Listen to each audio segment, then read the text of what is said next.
Welcome to Find Myself Free, the podcast. I'm Ellie Young, alcohol-free life coach, mom, and athlete.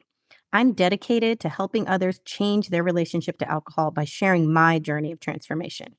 Fascinated by my own capacity for change after decades of gray area drinking, I'm passionate about sharing what I've learned from neuroscience and positive psychology to help you break free from the drinking cycle and unlock your true potential. Hear my personal stories of triumph and struggle as I navigate raising two boys, finding myself after 40, building a business, and doing it all alcohol free. From women's health and cycle syncing to fasting and biohacking, this podcast is your roadmap to a healthier, purpose filled life that starts with changing your relationship to alcohol. It's time to embrace change, find balance, and create the life you were meant for. Welcome to Find Myself Free. Hey, everybody. Before we get to the show, I wanted to invite you to check out my new free resource. It's called Breaking Up with Booze. Check out the link in my show notes. But essentially, this is just a free guide where I break down the two most common beliefs that are keeping women stuck in the drinking cycle. Now, I know what you need. You want to feel confident socializing alcohol-free. You want to be able to manage your stress, but without the crutch of alcohol. And ultimately, we all want to experience joy and connection without the hangover. So this is a completely free resource that you should check out, Breaking Up with Booze, because I know you are finally ready to level up your health. So check it out today. Head on over to my show notes and get the link. I hope to see you there. Hello, and welcome back to Find Myself Free. It is Sober October, and today I'm going to be breaking down some tactics and strategies to help you hit the ground running in Sober October. So I also want to share with you a little bit about my story because I started with a dry January in 2021. And so I fully believe in the momentum of like a cultural societal attempt at a dry month. Okay. There's a lot of positive resources available to you at this time. A lot of people talking about it. It's very top of mind.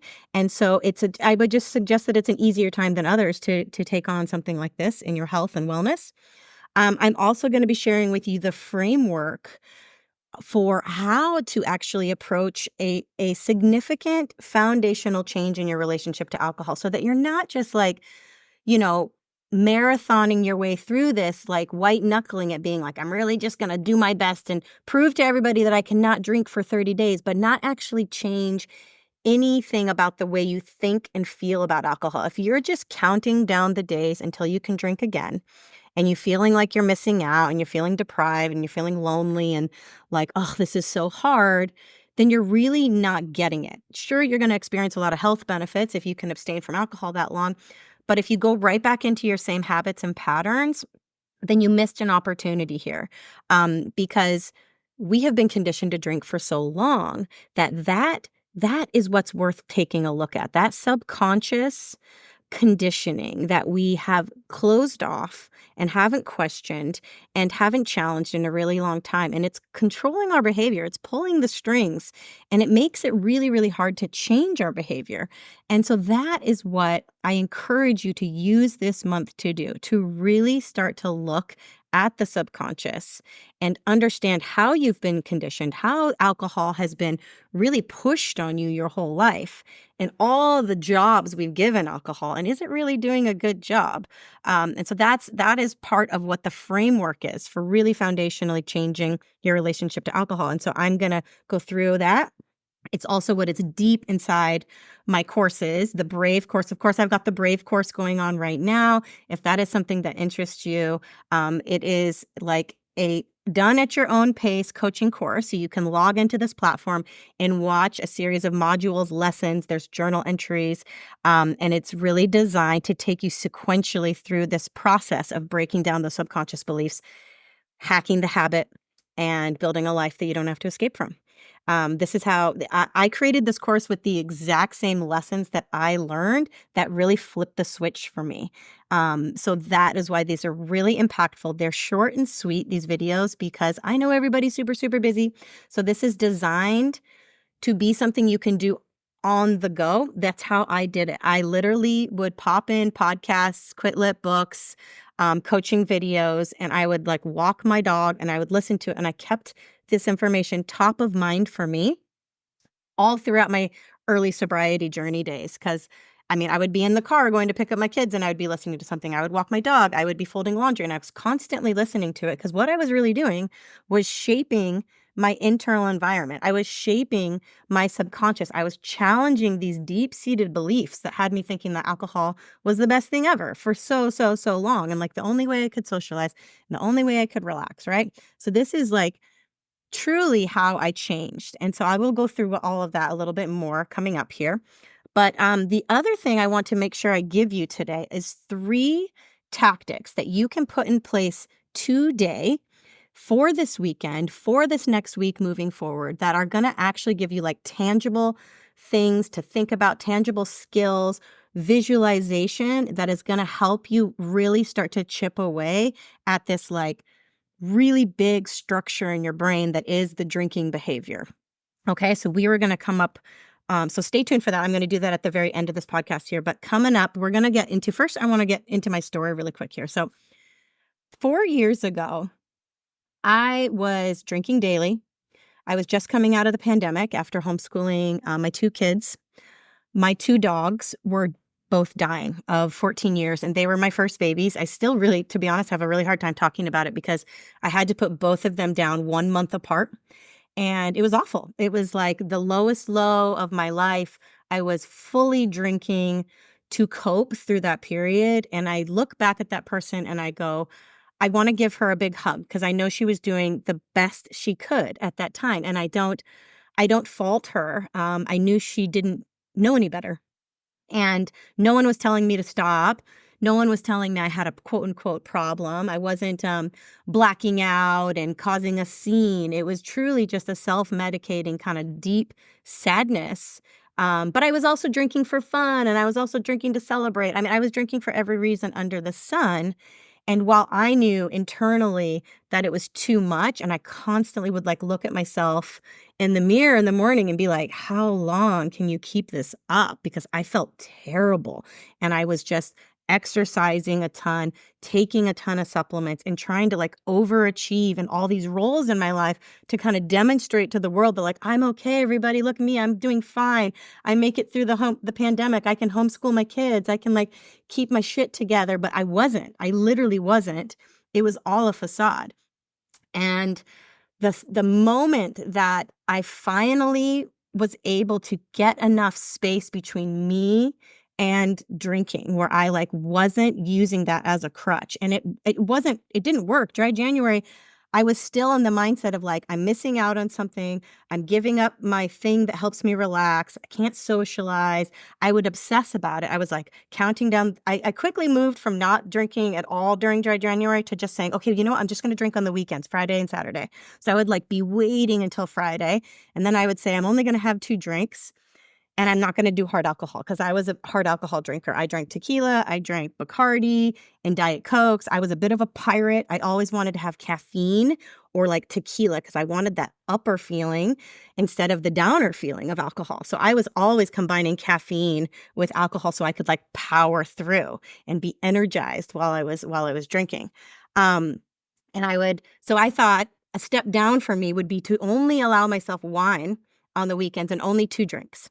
So I would quickly have my 2 drinks on a Friday or a Saturday night, be hanging out with people. And then I'd realize like, well, shit, the night just begun and I am not satisfied. I want more. My brain was like, you took me up and now the dynorphin is starting to pull me down. I wasn't aware of biochemically what was happening to my body, but now I fully understand it. Like once I started to give myself the alcohol and I got that artificial dopamine boost, and then your brain course corrects and goes, whoa, whoa, whoa, we're out of balance, pulls you down with that dynorphin, and then you crave and you have that second drink. We just recognize this as the buzz wearing off, but essentially it's your brain creating a depressant effect to counter that high of the alcohol. But the next drink does not get you as buzzed or as high as that first one because the brain is really proactive and it goes, whoa, whoa, whoa, we're not going to let you get that high. We're going to release more dynorphin. Dynorphin is essentially, it's a neuropeptide that acts like the opposite of endorphin. So it creates feelings of dysphoria, it creates uneasiness, kind of discomfort in your body. And again, all we feel this as is like, oh, my buzz is wearing off. I need another drink, right? So I would have those 2 drinks and start to get on that roller coaster and then be like, now I can't have any. And the next couple hours while I was still trying to hang out with everybody, I was just miserable because my brain was now, I was actually biochemically in a lower dopamine state than when I started. That is what alcohol does. A lot of us don't recognize this because we continue to drink until we go to bed or pass out. And so that dysphoria doesn't set in until middle of the night, morning, when you get your hangover, right? The brain also then counters this low state with adrenaline and cortisol. So that's when you feel that flood of anxiety at 3 a.m., or you wake up with anxiety and you're just like, oh my God, that is the cycle I was in. Even with my only 2 drinks that I was having, I was basically experiencing that like at 8 o'clock at night while I was still hanging out with people. And it was just really, really uncomfortable. Yeah, so that's what I was putting myself in that mode, and it was also consuming so much of my brain space that I was really miserable. I wasn't present in conversations. I wasn't able to laugh and connect. I was literally just like, "Okay, my 2 drinks are done. How much is everybody else drinking?" Like, God, I'd rather go home than hang out here anymore. And so it moderation to me was harder and more miserable than abstaining completely. And I didn't understand that biochemically what was happening, but now it makes sense. So after dry January was so difficult for me, someone gave me a book, and I started with um, Quit Like a Woman by Holly Whitaker. And that book just kind of pissed me off a little bit, and it kind of made me feel a little bit righteous because it talks a lot about how women have been marketed to, specifically the mommy wine culture, and how women have really been given permission to use this substance as some type of way to cope with our overall dissatisfaction in life, our anxiety, you know, use it as a crutch to get through motherhood. So the next book I read after that was This Naked Mind by Annie Grace. Now, this is the book that quite literally flipped a switch in my brain and made it so like I don't actually ever want to drink again. It removed my desire to drink because it reconditioned my brain to not see alcohol as a reward anymore. I saw it for what it is, a toxin, a poison, something that was sabotaging me and my health, mental and physical. And so the next thing I did, I spent that the month of February kind of being like, okay, I think I'm not going to drink anymore. And I just started. Like, I didn't know I was never going to drink forever, but I knew I was starting to feel so much better. And it didn't mean that it was easy, and it didn't mean that it wasn't awkward. It was incredibly awkward, right? Our worlds are so obsessed with alcohol. And I was a participant in that world for a really long time. So my friends, the communities, the parties, I used to throw tons of get-togethers at my house. My house was like the place we hung out. And so it was a lot of change for my family, for my husband socially. And my next step was to hire a coach because I needed somebody to talk to. And the same way you hire like a nutritionist, the same way you hire like a fitness instructor, that's what I did. I hired somebody who could be like my partner in this can help me. Like, she had been through it already. She was wise beyond her years, and she was able to like meet with me weekly and give me like tactics, scripts. A lot of what I needed help with was, how do I talk to people about this? How do I say I'm not drinking without it being really awkward for me or for the other person, right? And because all you can think about in the beginning is what everybody thinks about you. And I want to tell you first and foremost, they're really not thinking about you. Anytime that you are brave enough to be somebody who is not drinking, who is questioning their relationship to alcohol, one, you don't have to admit you have a problem. That's one of the biggest deterrents for people, is this fear of being labeled, this fear of having to be like, I've had something really, really bad happen. That doesn't have to happen. There is no like qualifier for like, you have to now stop drinking, or you don't have to stop drinking because your drinking is totally safe and totally fine. No, it's like, forget the labels, forget having to like cross some arbitrary line into like, well, now you really do have to stop. It really is just about pursuing health, about pursuing wellness. So I want to help you remove any shame. But what you will experience when you do say, "Hey, I'm taking a break," is other people's issues with their relationship with alcohol. What you're gonna see is you're like holding up a mirror to them, and they're gonna say, "Well, I drink like this. This is how I drink, and I don't really have a problem. I only drink," and you're gonna hear everybody kinda get really almost defensive and share their story with you. A handful of people will be like, "Wow, that's really cool. How are you doing that?" Because they'll be authentically curious because they're like, I'm curious. I would love to do that. I mean, I remember being curious about people who didn't drink, but I one would assume, well, something must have happened, right? They must have had a problem.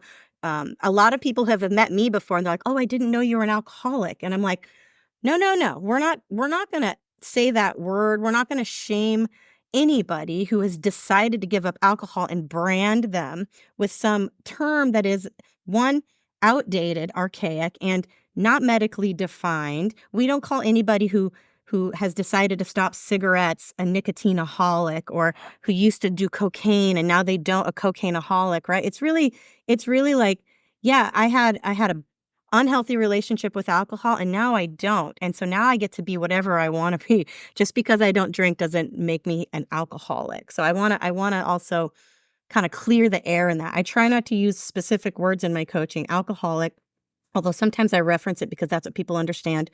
I try not to even use the word sober, but it comes out a lot, sober October, because people like to be really strict about the parameters of what sober means. I like to say I'm alcohol free, even though I technically am sober. I actually don't use any substances.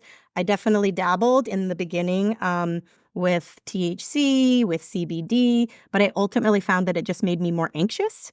So to each their own in your sobriety journey. A lot of people feel like in the beginning that they need something to kind of take that edge off in the beginning, because yes, you are flooded with some cortisol, some adrenaline, some anxiety when you first start drinking. And that is because your brain is used to the depressant effect of alcohol. And so your brain is proactively keeping you in like a higher cortisol state in anticipation of that depressant effect. Again, the brain is so adaptive. It wants homeostasis. So if you are chronically giving it alcohol, even if it's like, I only drink 3 days a week, that effect of the depressant effect from the alcohol lingers in your body for days. I heard the other day from a doctor, it actually has a 5-day tail effect from one night of drinking. But the thing is, it's not like you drink one night and then take 5 days off. Maybe you do, but some people really just drink. Maybe they take 2 days off, drink again. Or if you're like me, a weekend warrior, you're like drinking Friday, Saturday, Sunday. And so that lingers in your body. And then so the result of the depressant effect is your brain reacts with cortisol and adrenaline, and that lingers in your body. So when you initially stop drinking, that withdrawal period, those first couple of days or weeks when you're like, you stop drinking kind of cold turkey, that cortisol and adrenaline is still high in anticipation of the depressant effect. So you're like all of a sudden removing the depressant effect and the cortisol is still remaining high. But eventually it evens out, your neurochemistry resets, and you start to feel that's the biggest like moment that people feel, is they feel this just relief of the anxiety of this up and down of this roller coaster, right? It's incredible. It's so awesome. One way to manage that cortisol and that anxiety you might feel in these first few days when you're like used to having that glass of wine at night or that beer at the end of the day is movement. I highly suggest taking a walk at that witching hour when you normally would have your first drink of the day, and just say, you know what? And it's also really important to rehearse this plan. Have a strategy. Cravings are normal. We are going to anticipate that, I know at some point, I'm highly motivated right now, I'm committed, I'm intentional, but at some point, your brain is going to fatigue and it's going to default to its original kind of loop. And it's going to say, I really, really want to drink right now. And so you're going to go, I know that moment's coming. Here's my plan. I'm going to have my shoes by the door. If you have a dog, you're going to say, when 4:30, 5 o'clock hits, whenever your witching hour is, you're going to say, I'm going to take a walk. I'm going to take a sunset walk. I'm going to get out of that environment that's triggering me, that's cueing me to drink, and I'm going to change my environment. And what it does is it allows you to start to have a different experience because you're like, woo, I got myself out of that environment. Also, the craving that comes up. So you're out in an environment. It could be a time, place, person that is cueing you to drink. This is getting into the habit hacking part of your journey here. So we do mindset, we do habit hacking, and then we do dopamine stacking. This is kind of the framework for changing your relationship to alcohol. I'm kind of skipping to the habit hacking part, but you're in that environment that's cueing you, and the craving comes up, and the craving presents itself like a thought, right? A drink really does sound good right now. Like, it's been a long day. Maybe I don't have to start sober October today. Maybe I can start tomorrow. Does one drink really hurt? All of those little voices that are speaking to you, that are whispering to you, they're saying, you know what? It's okay. That is your brain saying, I'm getting tired. I'm hungry. I'm a little annoyed. I'm a little lonely. I'm a little tired. Let me check out. Brain wants to check out. I want to put you on this default drinking pattern that is going to give me this boost of dopamine and allow me, I'm getting a little thumbs up on my video here, and allow me to not have to use energy or think right now, right? The brain is like, can I just put you on autopilot, the drinking autopilot? And this is when that rehearsing of what you want to do is going to come into play, because if you have rehearsed it, if you have planned for it, it is going to be a lot less clunky, and it's going to be a little easier for you to put your new behavior in place, where you're like, right now, I'm just going to get out of the house, go for a walk. I'm going to call a friend. I'm going to, whatever it is, you have to find a behavior that is easy to do and that is going to also deliver a reward. So that's the next part. There's cue, craving, response. That's the actual behavior you're plugging in. Reward. You have to find something that is going to give you a boost of dopamine. Now, here's the catch. Nothing is going to feel as good as a buzz of alcohol. Nothing is that easy, right? Alcohol is like the easy button. It's like, I drink this substance and within, 10, 20 minutes, I feel this buzz and I don't have to do much. I can literally just sit on the couch. Dopamine in real life takes a lot more work, right? You got to exercise, you work out to get that endorphin rush. There's sex, there's dark chocolate, there's just joys of life. Dopamine also comes from like surprise. It's the element of like, oh, I didn't expect that and it was awesome. Yay. That's why like trying to repeat things and get that same buzz or that same high, it's never as good as that first time, right? Because the brain already is expecting it. So the best part is when your brain doesn't expect something to be great, and it is, right? Surprise and delight.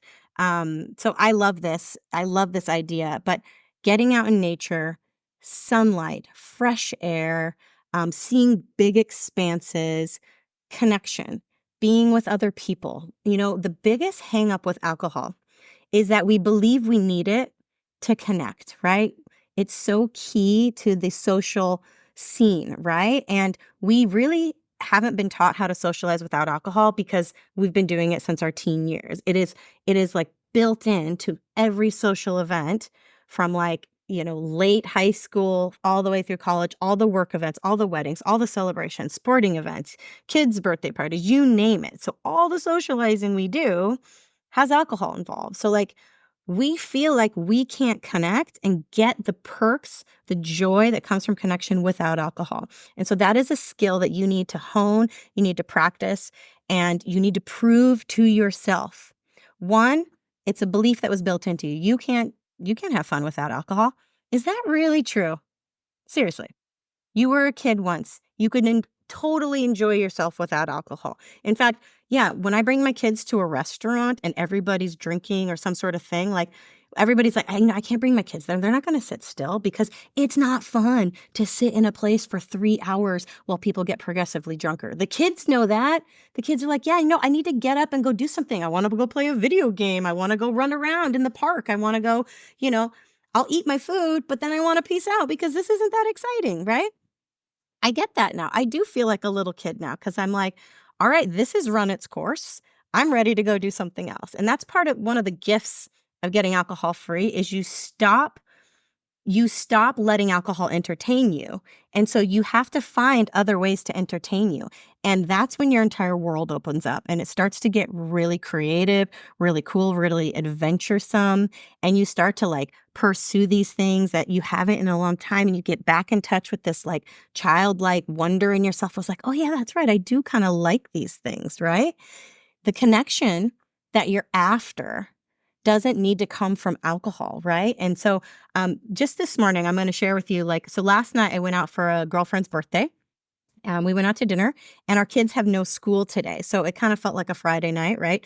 We're like, oh, we can stay out a little bit later. We get to sleep in maybe tomorrow because you don't have to get up with the kids. So I could tell some of the girls were like feeling a little more festive than others. And they actually went out after dinner and I was the only one who went home. So they were all drinking. No one was drinking a lot. They were just drinking a little. I think, to be honest, everybody's a little bit like more mindful of their drinking when I'm around, and I don't mind that. I used to feel like awkward, like, no, drink, drink, drink. But now I'm kind of glad, like, sure, yeah, maybe it is. I am a good reminder for people to drink a little bit less when I'm around, but I don't talk about it. We have a normal night, and it was great. It was great to be with these girlfriends and connect and laugh. And, normally knowing this situation, not having school, and I would have 4 years ago drank, stayed out late, gone out, extra after the dinner, woke up hungover, not gone to my workout class, been a little bit short, been a little bit chippy with my family, and then like struggled because my kids were off school and been like, how am I going to fit in my day? How am I going to fit in my work? I would have been like annoyed and I would have been like feeling sorry for myself. And I'm also in my late luteal phase. So hormonally, I would have been thrown completely off and it would have made my hormonal symptoms way worse. Instead, here's how I feel. I woke up feeling filled up from last night, like on a high from the connection I got from my girlfriends. I felt so good this morning. I felt like energized, which again, I'm in my late luteal phase, meaning I'm about to start my period in like 2 or 3 days. Usually, if your hormones aren't balanced, you do not feel good during this time. You don't feel energized. You feel a little grumpy, emotional, snappy. But instead, I was like, God, I feel so filled up and charged from that. I got up, I went to a 6:30 yoga. I ended up hanging out with some of the girls after class and chatting and making new friends. I think I met like 3 new people. I hung out with the instructor who now is going to be a guest on my podcast. And that it fueled more connections for me. It fueled more joy for me. And again, in this, it's like the juxtaposition of how I would have felt had I drank a bunch last night and still thought that that was part of my joy. I probably would have still woken up and been like, oh, I had so much fun last night, right? But I would have had some anxiety. I wouldn't have slept great. I would have been bloated. I wouldn't have felt good about working out. If I did work out, I would have been coming from a place of shame, like, oh, I need to sweat out. I wouldn't have eaten great last night. I probably would have come home and maybe eaten bad. I probably would have eaten bad this morning. Like it's just like a snowball effect, right? And so that's the juxtaposition of where I would have been as to where I am now. I just want to paint that picture for you, how incredibly beautiful an alcohol-free life is and how it just continues to snowball into a beautiful, incredible thing that I get to like pay forward. So I get so fired up and excited when a sober October or a dry January or dry July rolls around because it's this moment in time where there is cultural momentum to support people who might be curious, who might just be on the fence of like, God, I just want to try it, but I'm so afraid, right? Our fears hold us back. Our fears of what it means to take a break from alcohol. Our fears like, it's going to be uncomfortable. I don't want to do it because I don't really have a problem. Do I really need to push myself in that way? It's not about that. It's about how much better can my life go? How much better can it be? And I want you to imagine your future self right now. I want you to see her waking up 31 days from now in November and being like, I am sleeping like a boss right now. It's the best sleep I ever had. You can see it in your skin. You can see it in your eyes. You wake up filled with energy but it's like a grounded energy because you're just like, I feel so in touch with my intuition. It's not like this manic, excited energy. It's like, yeah, like I'm living in alignment with this person that I know I can be, and I'm finally being that. Like I think I was out of alignment for decades because I've always pursued health. I was always into fitness. I always was like looking at food labels and trying to cook things and following food trends and stuff. But I was chronically poisoning myself with alcohol in the name of fun and relaxation. I thought like that's the good life. I was like, I thought you could do both. I thought there was a way to thread the needle with drinking alcohol, that there was a right amount of poison that I could drink and still be thriving. And it wasn't until I really cut that out that I finally like really got everything in alignment. And I was like, oh, this is it. This is what it feels like to truly have integrity, to actually be like, I say what I do. I'm walking the walk. I'm talking the talk, right? So this is the life that I know if you were even listening to this, that you can imagine yours. You're getting in touch with that. I want you to just fuel that thread of connection to you and that future self that is like pondering this, that is like, oh my gosh, yes, like that is how I want to feel. I want to wake up energized. I want to be able to pursue the things I love. I want to have deeper and more meaningful connections with the people in my life, most notably your family, your kids. The relationship I have with my kids is light years beyond what it used to be. And I want that for you. I want you to know that this is possible and it's right here at your fingertips. It is quite literally like a month away. You could be 5 minutes away from making a decision that could be changing the rest of your life. How incredible is that to think, right? For me, it was picking up those books and booking that call with my coach.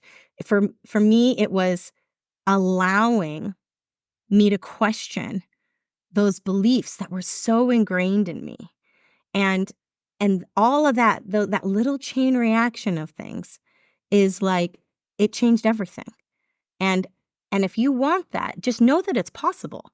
It's not, and it's a lot easier than you think, because the way you've been trying before, this willpower way, this shame way, this blame way, yeah, that's life draining. That is life sucking. If shame worked, none of us would have a drinking problem. We'd have one bad hangover, and then we'd be like, well, never do that again, and we'd be good, because enough shame would have been like, okay, I will never do that again. But now we know a better way.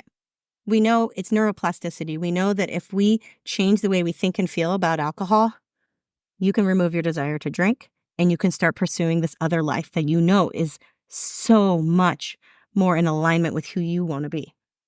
I want that for you. So I'm going to give you real quick here three ways to three tactics you can put into place today for this weekend. So one, we want to manage the cortisol and anxiety that you could be feeling, having, just starting to cut alcohol out of your life, especially if you've been like a regular drinker, right? So we are going to release that cortisol and anxiety with movement. It is the best way. Go for a walk, sign up for a fitness class with a girlfriend. If you can build in movement with connection with friends, you are now fulfilling two huge core needs, and it's gonna fuel you with positive brain chemistry to keep going, because we feel like we're missing out. You need to fuel yourself with adrenaline, with endorphins from the exercise, and then the oxytocin that you're going to get from connecting with other people, right? Next, I want you to start visualizing, rehearsing in your head. Close your eyes. Imagine what you can do instead of drinking. And I want you to actually like down to the details. Like I'm going to pick up some non-alcoholic beverages. I'm going to have my shoes by the door. So I know at any point if I get cravings, get too much, I'm going to go for a walk. If you have to go to an event, I want you to rehearse a script for what you're going to tell people. Hey, I'm not drinking tonight. I'm doing sober October. You can say as little or as much as you want, but I do believe in sharing with others because you might tip the scales for them to try it. You might spark their curiosity. We always assume that other people want us all to drink, but what if it's the opposite? What if actually somebody's just waiting to invite them not to drink? Like, hey, do you want to not drink with me? I mean, I wouldn't pose it like that, but if you just say, hey, I'm not drinking tonight, someone might be like, you know what? I don't want to drink tonight either. I want to be able to get up and go for a hike tomorrow morning. And I have this thing to do with my kids and I want to be sharp. I want to feel my best. Like, focusing on all of those positives and sharing that with people, not in a judgy, like I'm better than you way, but like, you know what? I never feel great on Saturdays after I do this. So I've got a big day and I have a lot of things and I want to feel good. Like I want to like, go to a yoga class. I've got my kids' games. I want to do some Halloween stuff around the house. And like alcohol is not going to help me get through any of that in a good way. So I'm not drinking tonight. And so I encourage you to try that. Rehearse, visualize, just like athletes. The more your brain has seen it, the more the brain knows it's a possibility, and it's going to look for ways to lean in that direction to support you to take choices and actions in that direction. So it's quite literally you're building a neural pathway to that new behavior just by visualizing it. Next, I want you to start with a morning ritual. It is still the morning where I'm at. It's 11. And so the morning ritual is going to set you up for the day. It is communicating to your nervous system, I'm going to take care of you today. Because at the end of the day, alcohol is a comfort-seeking ritual. We need to comfort ourselves at the end of the day when we are hungry, angry, lonely, and tired, right? So what our morning ritual is designed to do is to send messages that I'm going to nourish you all day long. I'm going to take care of you. I'm going to listen to you. I'm not going to ignore your needs and jack you up with a bunch of caffeine and stress and not eat and neglect to move you and neglect to like give you breaks, right? We are intentional all day long taking care of ourselves. And it starts with your morning ritual. How are you waking up? How are you intentionally saying to the day, like, this is how I'm going to build my day in to make sure I'm listening to your needs, I'm hydrating you, I'm nourishing you, I'm resting you, right? So that at the end of the day, we don't get into that self-medicating mode where we want to overeat, where we want to scroll, where we want to self-medicate with alcohol.